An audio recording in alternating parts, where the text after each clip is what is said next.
Hey there, hello everyone.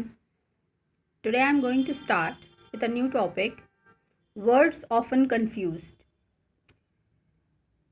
This topic comprises of studying some words which appear similar in meaning, but there is a little difference in between them.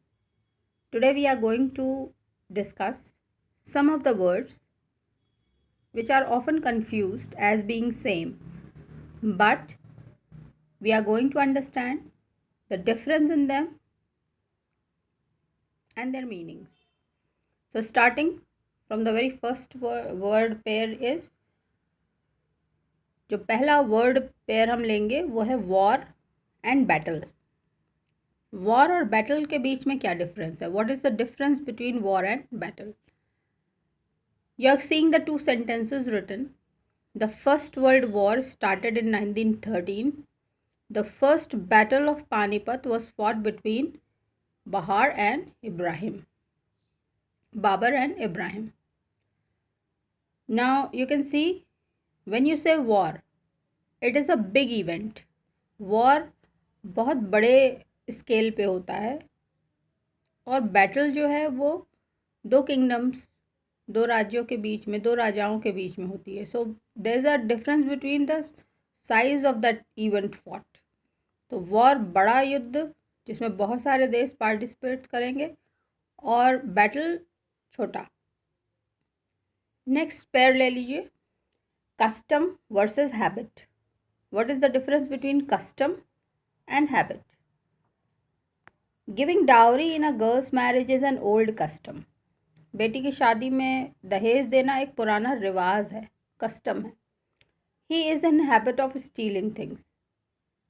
उसकी आदत है चोरी करने की. Seeing these two sentences you can understand easily the difference between custom and habit. Habit वो होता है जो हमारी रोज़मर्रा की आदतों में आ जाता है और कस्टम वो होता है जो कि हम क्योंकि लंबे समय से वो हम करते चले आ रहे हैं, इसलिए उसको किया जाना ज़रूरी हो गया है अब. Next, drown versus sink. The little child drowned in the river. The Titanic sank on its first voyage.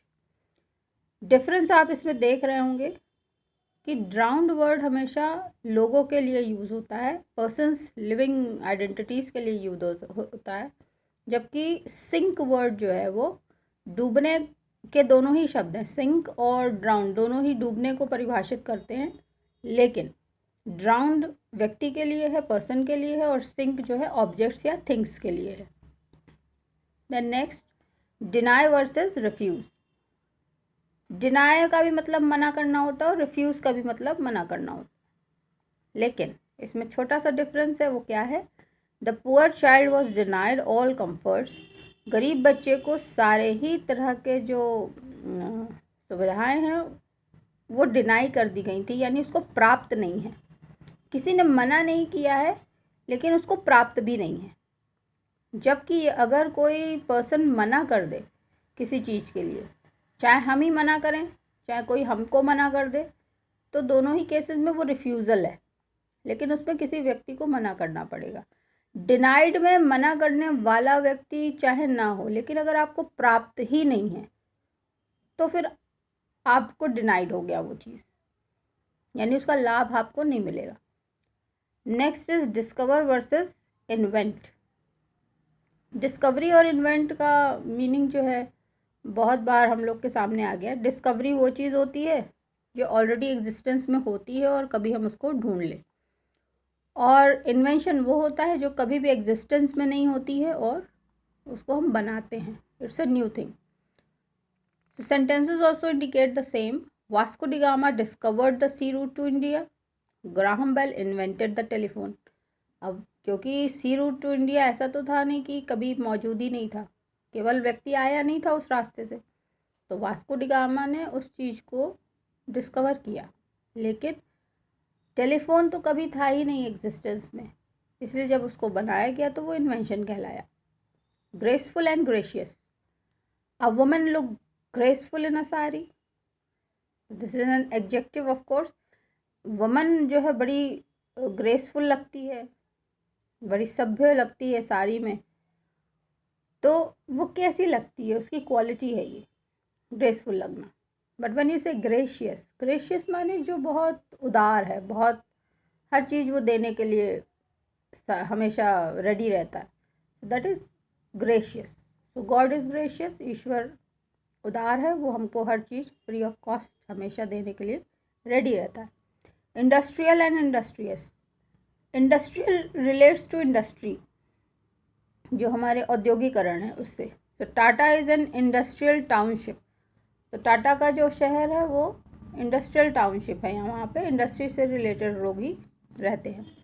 Ant is an industrious insect, यहाँ इंडस्ट्रियस का मतलब हो गया मेहनती, very hard working is industrious. Next word is beside and besides. Beside का मतलब होता है किसी चीज़ के बगल में, और बिसाइड्स का मतलब होता है किसी चीज़ के अलावा। तो Stephis is sitting besides the pool, वो पूल के बगल में बैठा है। I know French besides English, मुझे इंग्लिश तो आती है लेकिन इसके अलावा मुझे फ्रेंच भी आती है। So besides means in addition to, and beside means in by the side of. Next popular and populous. Popular माने फेमस एंड पॉपुलस माने जनसंख्या का ज़्यादा होना। So Madonna is a popular film star, that is a very famous one.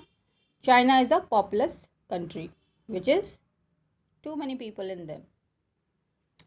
between, among, between दो लोगों के बीच में जब बात होती है, और among जब दो से ज़्यादा के बीच में बात होती है।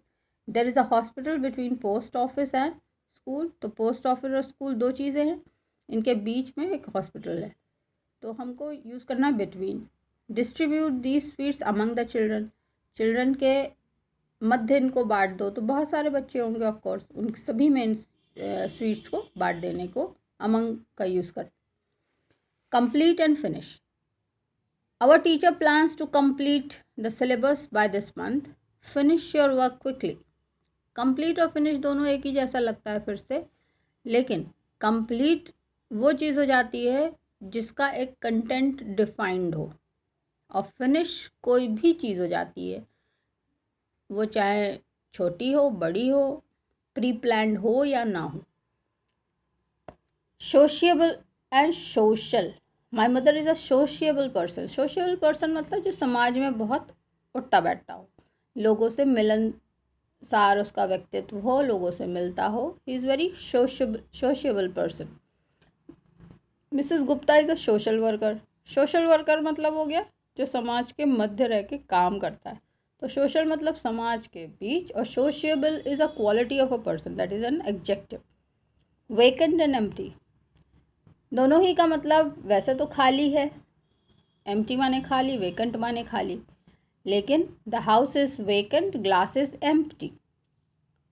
अब आप ये देखेंगे हाउस जो है वो भरा नहीं जा सकता है जिस तरह से ग्लास भरा जा सकता है।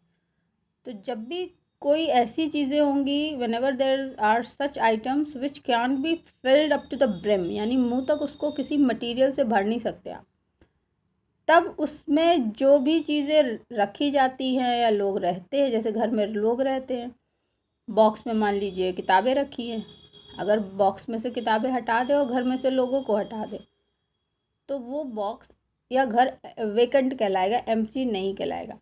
लेकिन ग्लास या बॉटल या पॉट है, उसमें मान लीजिए पानी भरना है, और पानी हम भर सकते हैं, और वो पूरा पानी खाली कर दिया, तब फिर हम उसको कहेंगे एम्प्टी।